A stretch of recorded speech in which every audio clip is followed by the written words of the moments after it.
On today's Community Wednesday, let's break down the Vargo 52.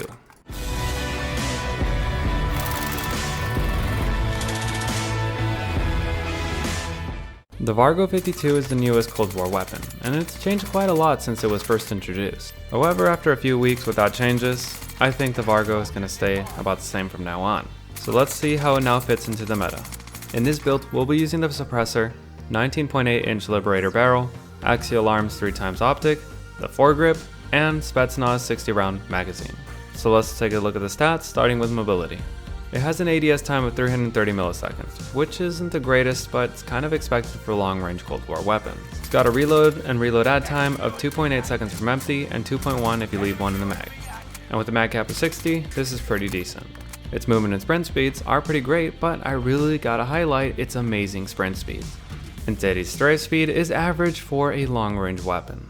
Its sprint out and attack sprint out times are 230 and 360 milliseconds, which is pretty nice, and its aiming stability is 1.5 TL. And with a bullet velocity of 1111.1 meters per second, it is going to be great for long range. Lastly, it has a rate of fire of 13.33 rounds per second or 800 rounds per minute, so it gets a mobility score of 39. Its recoil is really easy. It goes a bit to the left and then it just goes to the right very slowly. However, the longer you hold the trigger, the larger the gaps are going to be. And on average, you can use this up to 135 meters. So it gets a recoil score of 45. Now for its damage. It has a drop-off point at 28 meters. In 250 HP modes, in the first damage range, it's going to resemble a lot of long-range weapons. Most of its TTKs are going to be below average, but if you get one headshot in the mix, suddenly you're going to get an average TTK. And this is great. In the second damage range, it's going to be a bit better, with a below average headshot TTK and an average TTK everywhere else. In 300 HP modes though, things are a bit different. In the first damage range, its headshot TTK is going to be below average, and all the other places will have a pretty bad TTK. If you get in one headshot, it will make it back to below average, but I still wouldn't recommend this. In the second damage range, it'll get a average headshot TTK and a below average TTK everywhere else, but still going to be a second long. So it's going to get a damage score of 45 and 35, depending on the mode you're in. And when we add up all the categories, it's going to get 129 in 250 HP and 119 in 300 HP modes. This is a pretty average score for a long-range Cold War weapon. It's got a really high mobility score, its recoil score is decent, and its damage score isn't the highest. So what do these scores say about the Vargo and which modes to use it in?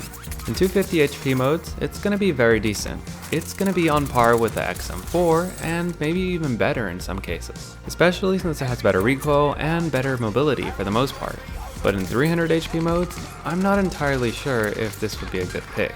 The XM4 gets slightly worse recoil, but it gets a much better TTK, requiring less shots to kill too. And it's going to take more than one headshot for the Vargo to lower its time to kill. The Vargo is just a long-range, low-recoil weapon, and this usually means it's going to deal less damage. But at the same time, higher HP means that the person who's hitting the most shots is going to be rewarded more. Not just because they're dealing more damage, but because they're also going to be making their target flinch. So the big question you gotta ask yourself is, are you willing to trade better accuracy for a better TTK potential? If you're not, the Vargo is going to be a great choice because it's going to be really easy to hit a lot of your shots. But if you want to get a better TTK, there are plenty other weapons out there, like the C58, that'll make your job even easier. So, in 250 HP modes, the Vargo is going to be a great choice. But in 300 HP, that's a bit of a tougher question. And only you will know whether or not you should be using it. But that's the Vargo 52. Have you used it recently, and if so, what did you think about it?